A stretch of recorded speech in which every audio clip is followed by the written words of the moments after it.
I want to thank you for sitting with us before your big rally at the end of this week. The pleasure is all mine. Congresswoman Cunningham, okay?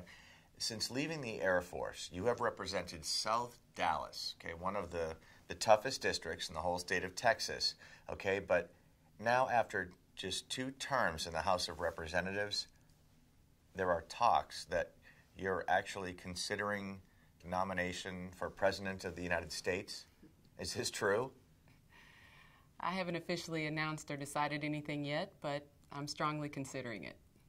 Some would call that a little ambitious. You've only been in Washington a few years. What's the rush? I'd say that my short time in Washington, I've seen all that I need to know what's wrong with our nation, but more importantly, what's right. I've seen way too much lobbying and back office dealing.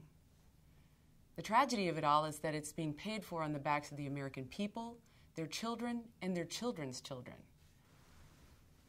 Our power lies in the hands of our nation's people, and they depend on our elected officials to support them. Power to the people. Very good, Congresswoman. But the American people have been hearing that refrain from just about every politician with a thumb. Let's talk a little bit more about some of your recent projects. Can you share with me the background of the bill you're currently supporting? I'd love to. Now, it's no secret that our country is in deep economic distress. The people want and desperately need sustainable income. Simultaneously, we're spending billions of dollars annually to support a so-called war on drugs, unsuccessfully, I might add, and the result has been loss of lives and taxpayer money.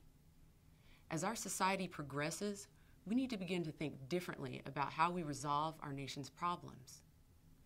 I believe the time has come to recognize and capitalize on the economic, societal, and medical benefits of the legalization of marijuana and hemp could bring to the United States of America. My bill proposes to do just that. Wow. Legalize marijuana? Somewhere, some pothead is dancing around his mother's basement. So let me get this straight.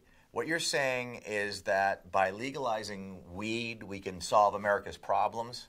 Not at all, Scott. What I'm saying is that we need to have a serious, fact-based conversation about marijuana and the role that its legalization could play in pulling this country out of the Great Recession. What are the alternatives?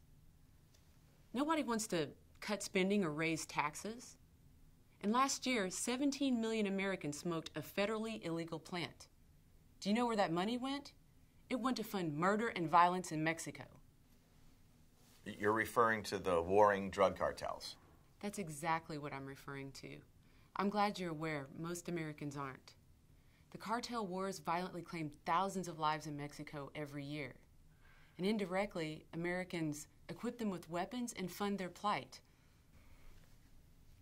Then almost schizophrenically, our own government gives Mexico $1 billion to fight the very enemy we helped create.